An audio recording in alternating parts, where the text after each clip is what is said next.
Well, as Australia's shoppers prepare for their Easter feast this weekend, do we really know what we're buying?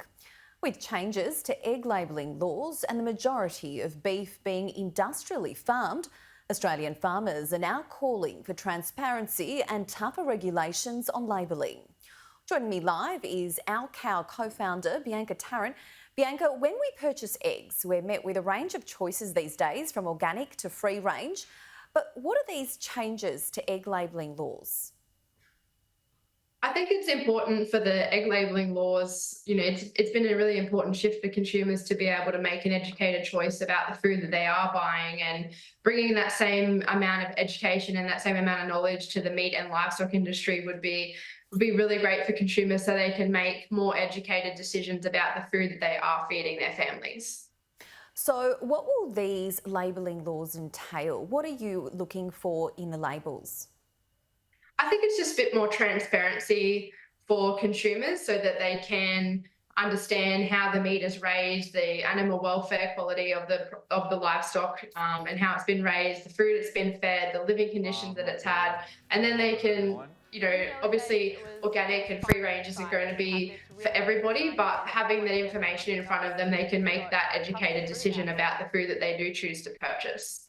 Now, something you've mentioned is that few shoppers would know that 80% of beef sold in Australian supermarkets is actually industrially farmed. So what does this actually mean?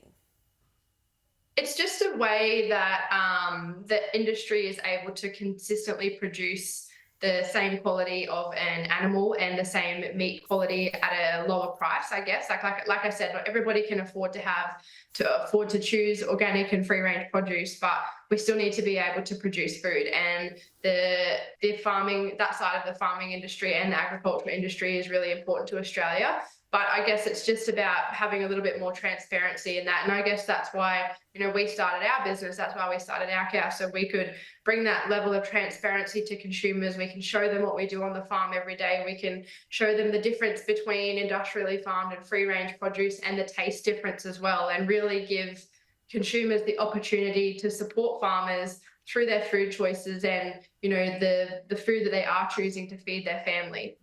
Now, another concern that's been raised is that only 5% of Australia's pigs are free range and almost half of them are imported. Where does this leave the rest of them?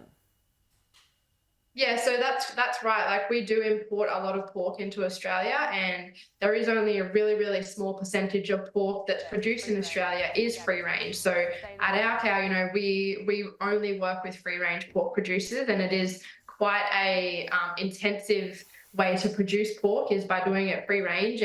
But the animal welfare and the taste and the quality of the meat that you eat at the end is just, it's chalk and cheese. It's worlds apart. So when you are choosing to buy, your ham and your bacon and your different pork products, have a look on the back of the label and check the percentage of Australian ingredients, and always look for the little pink sign on your pork products to say that it is Australian pork.